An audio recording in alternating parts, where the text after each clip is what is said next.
Thanks for joining us. Okay, so as Sam mentioned, my background is field ecology. I'm a bushie and I'm an old dog who's learning a few new tricks. And one of the new tricks that I've been engaging with is passive acoustic monitoring. Now, Daniela's kind of asked me to cover off on the basics, so we'll see how we go. Is anybody here using passive acoustic techniques in field projects? Yep. Anybody else? Yep. Okay.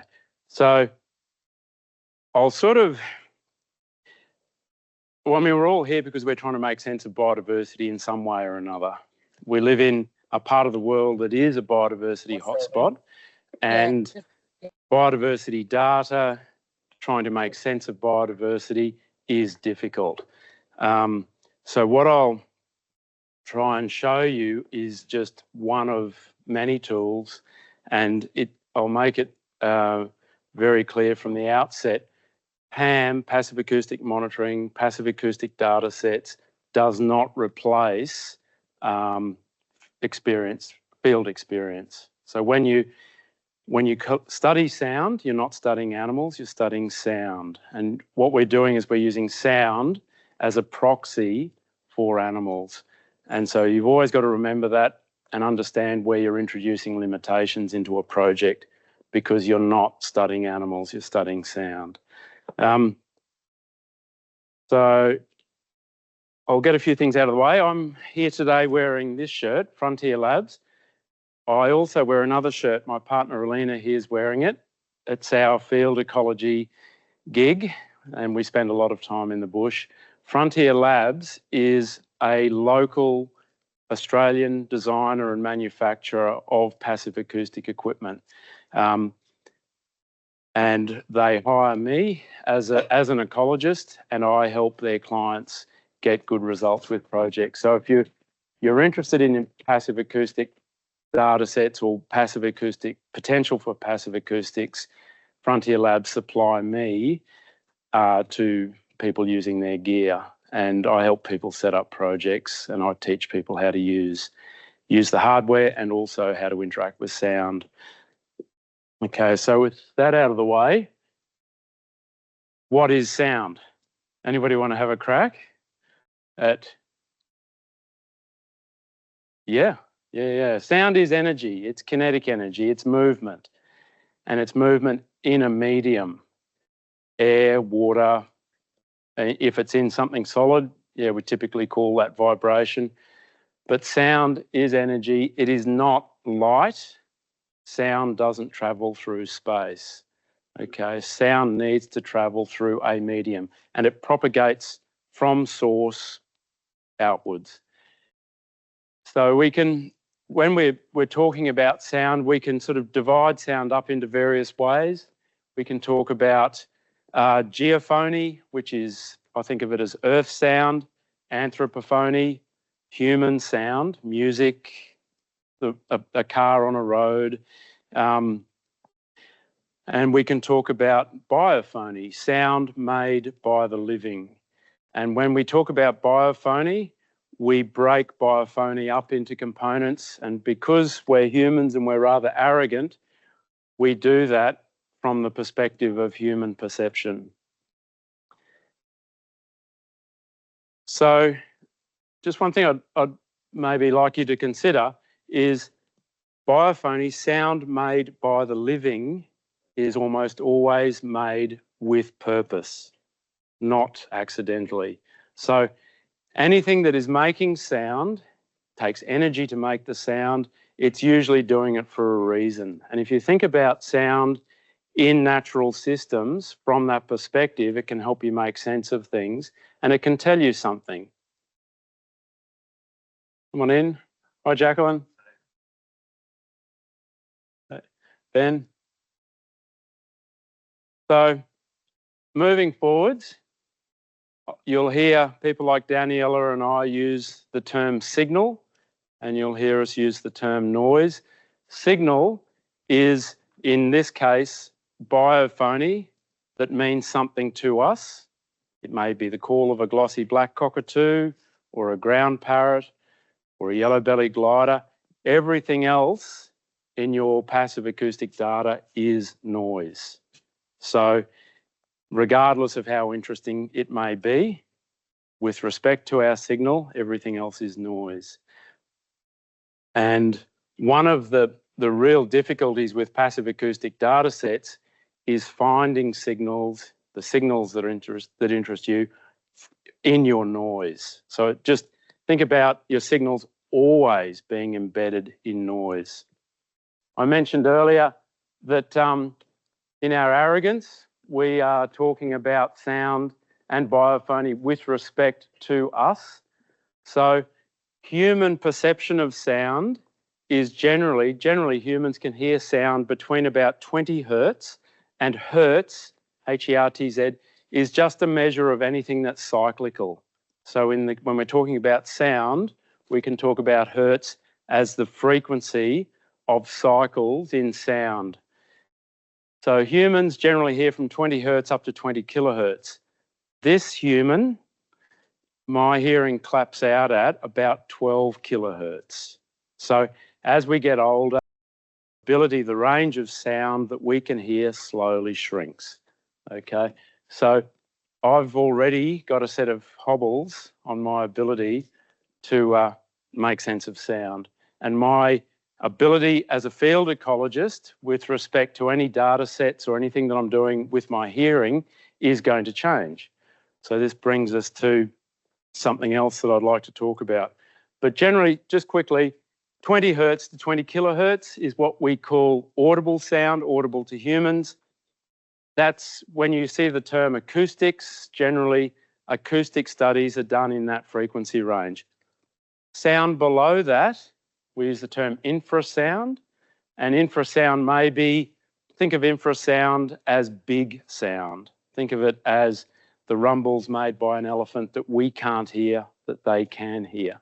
Think about infrasound as the earth ringing like a bell after an earthquake. We can't hear it, but that doesn't mean that that sound doesn't exist. And then above our hearing range is the range that we generally refer to as ultrasound, or study of it is ultrasonics. So small sound. Small sound can have lots of energy. So a microbat that uses sound to navigate space can be very loud. So some microbats generate sound as high as 180 decibels. That's louder than a chainsaw, yet we're talking about an animal with a wingspan like this. So the hardware that organisms have for making sound limits the range of frequencies of sound that they can make. Similarly, the hardware that organisms have for receiving sound and perceiving sound is also limited to the hardware that they have. So can a microbat hear an elephant? Most likely not. It would need an eardrum that round. So things are generally limited in their ability to make sound or to perceive sound. Okay, so like I mentioned earlier, we're limited by our hardware for perceiving sound, but there's something else that we're also limited with, and this is very individual.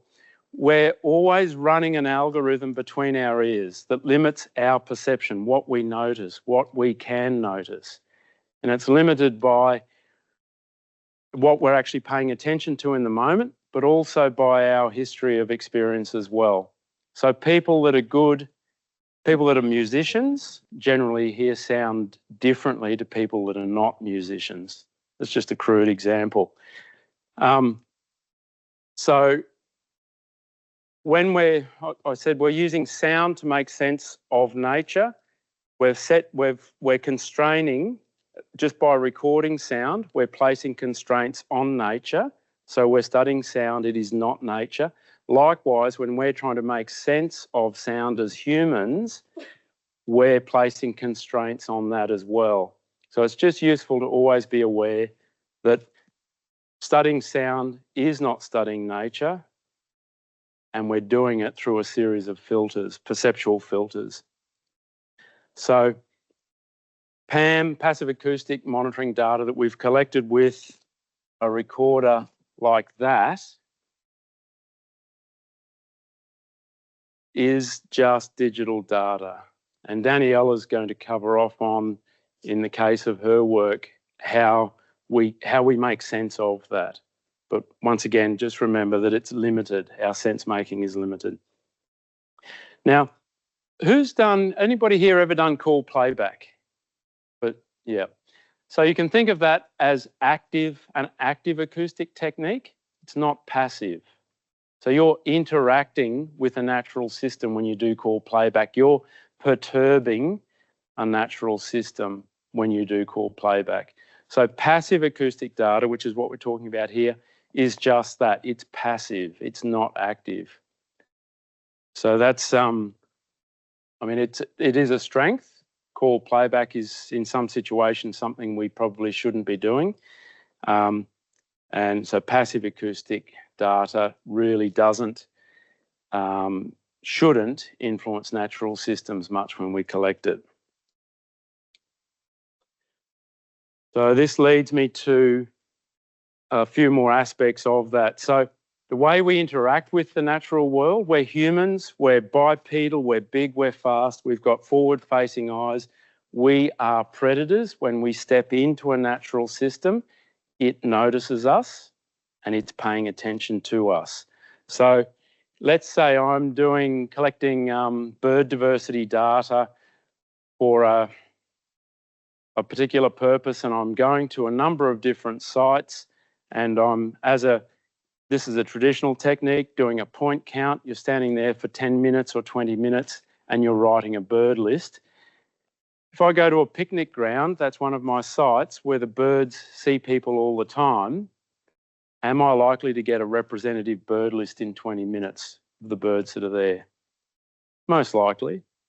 If I pull up on the side of the road and walk to another site that's up a rainforest gully where people never set foot generally, and I stand there for 20 minutes, am I going to collect a representative bird list for what is there? I doubt it very much. The birds will be there, but they'll always have something between the human and them, and they're paying attention, and they're not actually doing much at all, except for paying attention to that big bipedal predator that's in that space.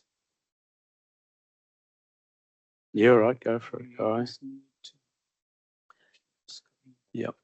Now, let's say you've got 20 sites and you're collecting bird diversity data, and this particular human does it 1 year, and next year, another human does it. Somebody younger with better hearing, or somebody older with more experience, somebody wearing high vis, somebody who's not wearing high vis. Are you collecting like for like data at those sites from 1 year to the next? Anybody got strong feelings about that? I'd argue quite strongly that we're not, that there is no repeatability in that exercise. So passive acoustic data sets can help us get around that problem. So if you're looking at capturing information across time at multiple sites, and repeatability is a factor that's important to you or your project, passive acoustic data sets are much better than using humans. Because in 10 years' time, this human could be the same human, but my abilities are going to be much poorer. I'll think I'm collecting the same data, but I won't be. So passive acoustic data sets can allow us to collect repeatable, standardized data over time. With one caveat, you've got to use the same hardware and you've got to deploy it at the same settings. So we'll talk about that a little bit more in a moment. If you're interested in doing passive acoustic or using passive acoustics as a tool on projects, there's a few things I'll just put on the radar for you to think about. A lot of people make hardware purchasing choices based purely on the cost of the hardware. I would ask you to think a bit beyond that. Think about your project costs and the value of your data. So have you considered the durability? Is the hardware that you're going to use going to be available or repairable for you to go back and study, collect data at the same sites in 5 years' time, 10 years' time, 15 years' time? So there's a lot of different hardware manufacturers, and the performance of the hardware in terms of the quality of the audio differs. The way the hardware actually works differs. So if you are looking at collecting standardized data sets over time, you've got to be careful about that. The other thing that you've got to really be careful about is to make sure that the data that you collect is useful to answer your question. So don't just go and deploy a recorder in the bush at factory settings and think that it's going to answer your question. Think very carefully about your question. Think very carefully about the acoustic landscape that you're sampling. So when you collect acoustic data, you're collecting it in a landscape, and think about it as an acoustic landscape. So, and things change over time. So we have a rain event and you have frogs calling. Those frogs will call all night. If you're collecting nighttime data, think about that. Who knows, is familiar with Latoria chloris? Orange-eyed tree frogs? Yeah? Okay. When they chorus, they come to a point and they literally carpet every surface. There'll be frogs everywhere calling. And if you put your recorder next to a chloris calling point, it could literally have frogs sitting all over it, calling, and they'll call all night. And we run into strife in some of our coastal heath sites. Crinia tenula, it's a tiny frog, it's only this big, but when they're calling, they call all day and all night, and there are thousands of them in a heath, and there will be one sitting under your recorder calling. And if it's this far away from your recorder, it can cause you problems. So you've got to think about your acoustic landscape, and you've got to think about that changing over time over the course of your project too. So if somebody here is collecting bird data or thinking of collecting bird data at a point where there's going to be a highway one day, and you want to look at change over time, pre-highway, post-highway, how are you going to do that? Given that, well, if it's the Bruce Highway, there'll be literally road noise 24/7. So you've got to think about that sort of stuff. Yep. Okay. So just quickly, we'll have a look at some acoustic data next, and I want you to think about signal and noise. I also will introduce just a couple more terms. An acoustic footprint. Right now, you're all within my acoustic footprint, as in the sound that I'm making is traveling to all of you.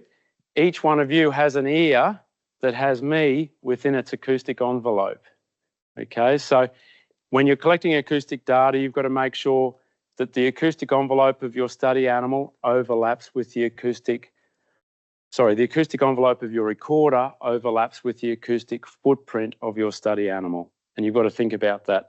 And you can change some of the variables. Now, this is just a really simple exercise. What I'd like you to do is to link what you're seeing on the screen to what you're going to hear. Now, I've just got to make sure this is going to behave for us. Now, what you've got on the screen is a visual representation of sound. The top blue line with the fat lumps in it is a waveform. That just shows you is a representation of the energy in the sound that I'm about to play.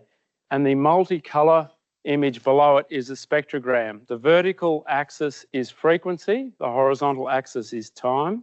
Okay, can you see a green line on the screen? That's the point that we're listening to.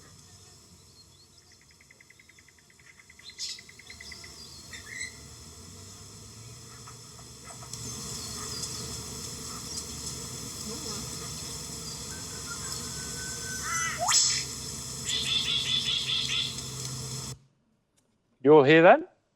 Did you make a connection between what you were seeing and what you were hearing? Okay, so what we're going to do now is we're going to leverage off that. I'm going to play a different sound for you.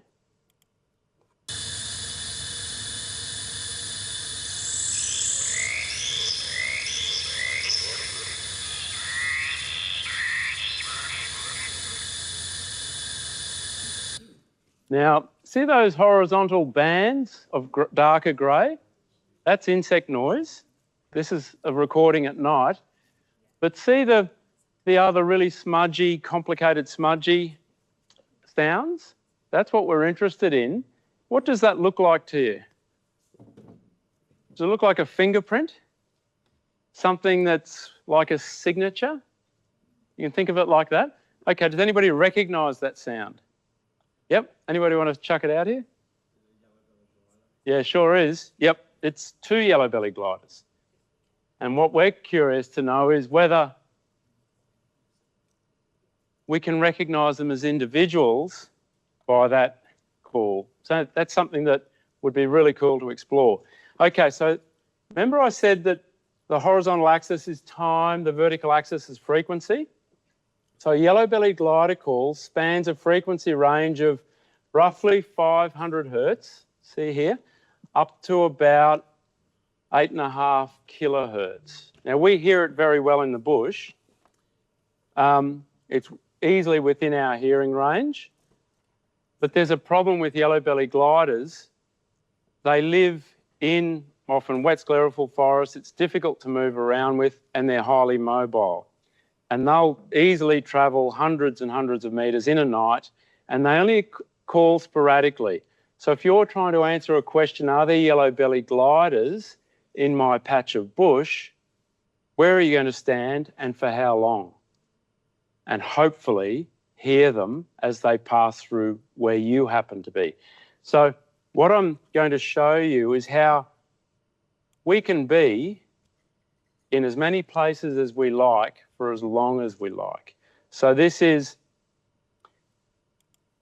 I'm just going to change the settings on the spectrogram a bit, because what we're going to do is we're going to look for that signature. So let's just cheat. Let's just go to a preset. So what you're looking at there is data that was collected at a location at minus 28 degrees south and a latitude of 152. Don't worry too much about the detail, but you can see in that top bar, see that there? So this is acoustic data that is anchored in time and space, okay? So that's the location it was collected at. This is an audio file that commenced at 7:15 p.m. on the 3rd of December 2024. Okay, so we know where and when this sound was collected. And what we're going to do, this is a night's worth of acoustic data. We're going to go through it and we're going to look for our signature. So I'm looking at it in 3-minute chunks, and all I'm doing is looking for that signature. And this is how quickly we can do it. Now, there's lots of other things, a lot of other sound in this recording, and let's just stop just for a moment and just pick one and play it.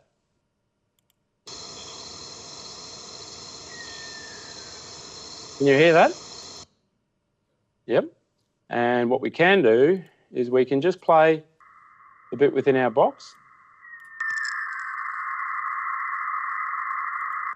Yep.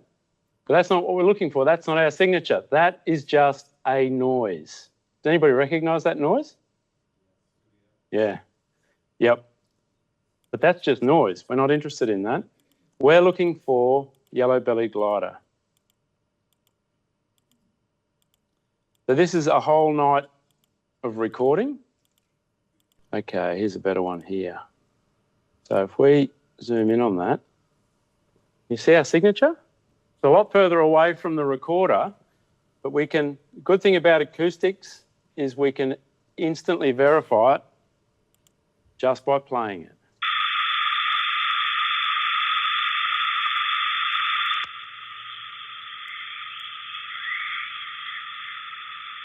Sorry, it would have worked if we'd have been able to play it over the PA, but that's a yellow-bellied glider call. So that's in all of that noise. So the reason I show you this is because if you start collecting acoustic data and you look at an automated analysis option to find your signals in your noise, what I'd like you to do is always remember that you can actually directly interact with the data yourself. Get in the habit of looking at it. Learn how to look at it. That way you can make sure that the data you're collecting is fit for purpose and that your signals can be found in the noise. That's all I'd like you to remember from today. Thank you, Kieran. There are some questions in the chat. Is there any passive acoustic monitoring for human footfalls if, for example, you were trying to prevent poaching? That's a good one. There has been passive acoustic work done for gunshot, and we did a little trial recently. You can now localise sound in space acoustically. There's a few tricks to it, but we did a little test seeing if we could localise gun. That's yours. Thank you. If you can localise the actual source of a gunshot in space, and you can do it. Human footfalls, my goodness, that. Yeah, but that would be possible because when Lena and I are looking through acoustic data, for example, on projects, you do find sounds made, not vocal sounds, but made by movement that are fairly diagnostic for species. So, for example, echidnas, the way any of you guys would know an echidna in the bush is then nothing, then a bit of nothing. So it's that there are patterns in sound made by movement, and yes, it probably would be possible for humans, but developing an automated way to find those sounds might be tricky because a human footfall on a twig or on leaves, really broad spectrum sound across a whole range of frequencies. There's nothing about it in itself that would be diagnostic for a human footfall on a substrate. Great question. Another question, and I hope I got this right. In your talk, you mentioned that it's a good idea to use the same equipment and the same settings. How do you handle that as technology evolves? Yeah, that's a tricky one. So some manufacturers have committed to delivering that. So they're building the hardware around the actual microphone element itself. Some manufacturers are building the hardware around other priorities. It might be the user interface, it might be the price and the microphone elements themselves, the complex little capsule that is turning the sound into digital information. That can change across models. Ask the manufacturer, ask them to supply a frequency response curve and ask them if they're going to commit, if they are going to continue supplying the same. The really thing that really matters is the signal to noise performance of the microphone element itself. That's the question to ask. Thank you. Other questions? Yep, Guy? On that, Kieran, certainly from a researcher perspective, as someone who uses acoustics and recording devices as well as trail cameras and things, we do need to put in animal ethics applications to record, to document that we are not having an impact on those species. So regardless of whether you're just recording their sound or not, we still have to put those ethics applications in. Just an extension to what Guy said.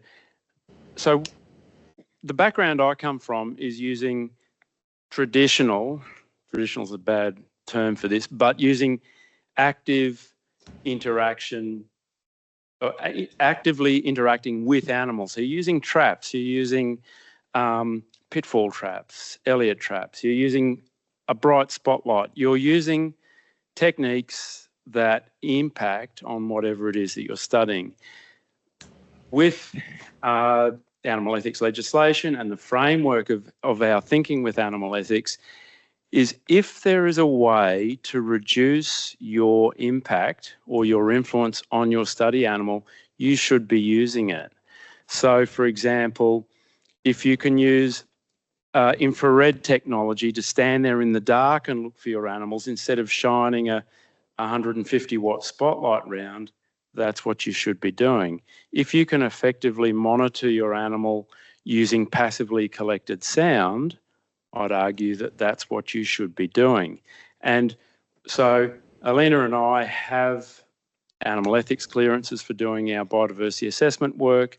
We have research permits for doing that work. In our animal ethics application, we still use small mammal traps, for example. So we have to outline how we do that. And we also outline how and when we can reduce the impact of whatever we're doing. And that's so our use of passive acoustic methods is detailed in our animal ethics clearance. So, yeah. Thank you, Kieran.